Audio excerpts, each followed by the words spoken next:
many of you think it is important for families to eat dinner together? It's kind of an easy question. How many of you wish your family could sit down together more often, but you find it challenging? And I know people have various ages of children, and some people maybe even not children here. How many of you have warm memories of eating dinner together with your family when you were a child? Every day at 6 o'clock, you could find my mom in our Spanish tile kitchen at our home in Santa Barbara, California, putting the finishing touches on a mouth-watering dinner. Sometimes she'd make a fragrant main course like roast duck in a red wine sauce, or brisket, and she'd serve it with steamed rice, with sauteed mushrooms and fresh parsley, and she made this incredible salad, her specialty salad. Of course, we live in California with avocados and walnuts and diced oranges, sometimes that she had picked from our own tree that very afternoon. Now I've got our mouths going. I think there's good food here. Friday nights were extra special in our house. We celebrated Shabbat by lighting the candles and drinking Manischewitz wine and devouring her warm, freshly baked challah that she had grated and sprinkled with sesame seeds. We were pretty lucky. Sitting around our sturdy wooden dinner table at 6:30 was usually the only time during the day that the 5 of us were in one place. The food was always good, and the conversation flowed pretty easily. Dinner time was sacred. We were not allowed to take telephone calls, and in fact, if the phone rang, sometimes my dad would pick up the phone and berate our friends for being so inconsiderate as to call at dinner time as if they should know when we were eating. Or other times, if he was in a better mood, he would pick up the phone and pretend that he was my sister. I mean, my brother didn't get too many calls, as I recall. This is Aviva, I'm eating dinner right now. Can I call you back later? Okay, and that was mortifying.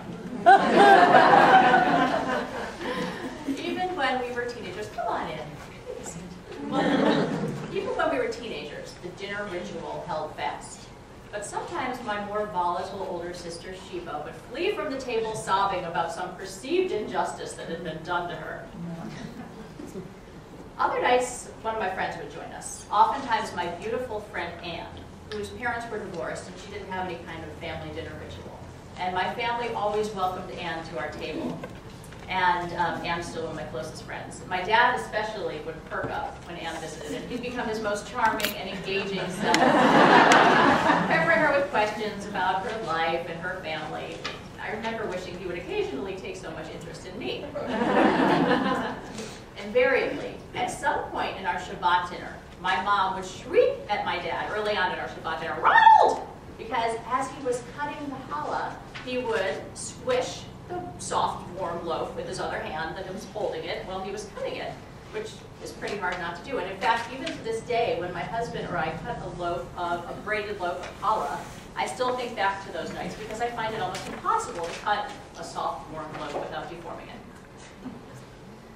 When I think back to my childhood, which was far from perfect, it's telling to me how so many of my favorite memories take place around our family dinner table.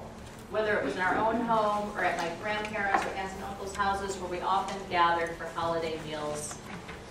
The dinner table was where we came together every day and where, to me, we felt most like a normal, connected family.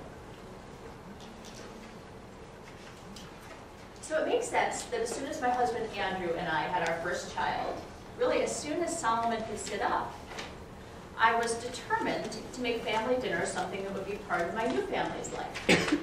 I didn't want to recreate my family's dinners exactly. Along with the great food, there had been a fair amount of tension and drama, especially if my dad had had a little too much to drink or was in a bad mood.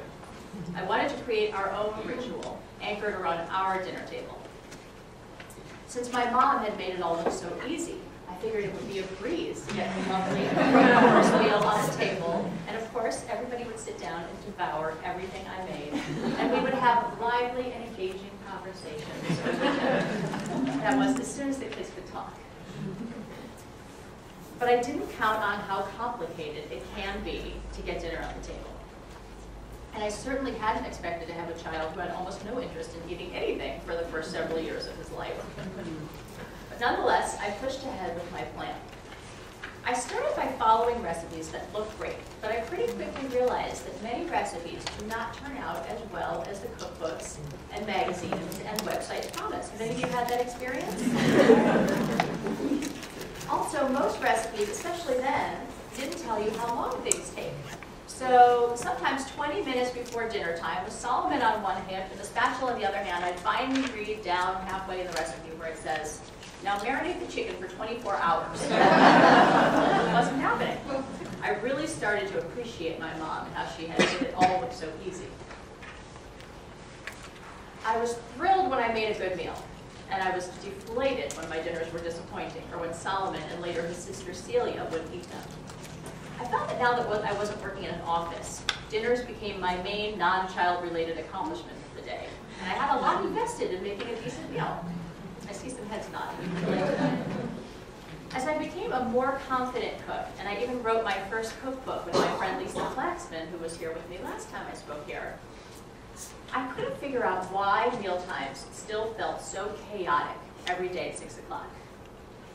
I had that light bulb moment one night when I was frantically combing through the refrigerator of the pantry, searching for the tortillas that I was sure that I had bought in order to make the sweet potato quesadillas that I wanted to make that night. Have you ever had that feeling when you're searching for a key ingredient for the dinner you need to have on the table in half an hour? So you can get the kids fed and into their baths, and into their PJs, and into bed at a decent hour so that you can finally have an hour to yourself to straighten up the house or watch TV or whatever before you collapse. But I couldn't find the damn tortillas anywhere, which meant that I was going to have to come up with an entirely new plan for dinner, even though my brain was totally fried. Or, God forbid, I could bundle up the kids, drive to the supermarket, drag them into the supermarket, because it's not safe to leave them in the car, even if you're just going in for one ingredient, and then I still have to go home and make the dinner and try to get them to eat it and into bed before meltdowns began. Either theirs or, at this point, mine. It was then that I realized that I was doing everything backwards.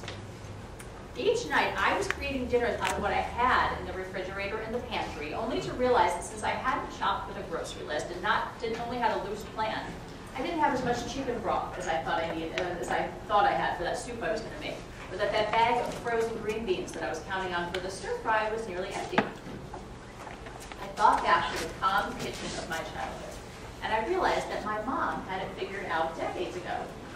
Each week, she would sit down at the dining room table with her little flowery recipe box, and she would decide what recipes she was going to make for dinner, and then she would make a grocery list before going to the grocery store. Just so simple, as most brilliant ideas are. So I decided that I would try it my mom's way for a few weeks. Once I disciplined myself to plan meals in advance and make a grocery list and shop with a grocery list, I was finally able to achieve the calmer dinners that I had craved. With my family sitting together around the table, no TV or cell phones or laptops, just eye contact and conversation and a decent meal. So, in fact, it was shocking to me how much calmer the rest of my day felt once I knew that I had a solid dinner plan and I had all the ingredients there to make it.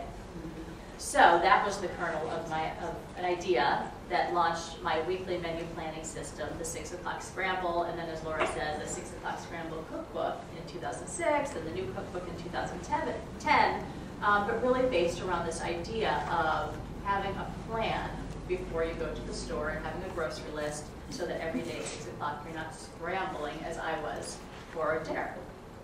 So now I'm going to actually be getting you guys a little bit involved in this dinner table conversation. So I told you a little bit about how I learned to get dinner on the table more calmly for my family, and I shared with you a little bit about my childhood memories of dinner.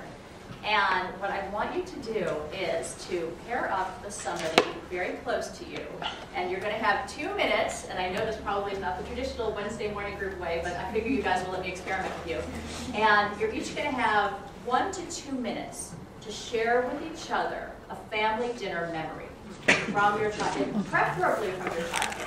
But if you don't have them from your childhood, something more recent is fine too, or if you just don't want to share anything from your childhood. So, can we do that?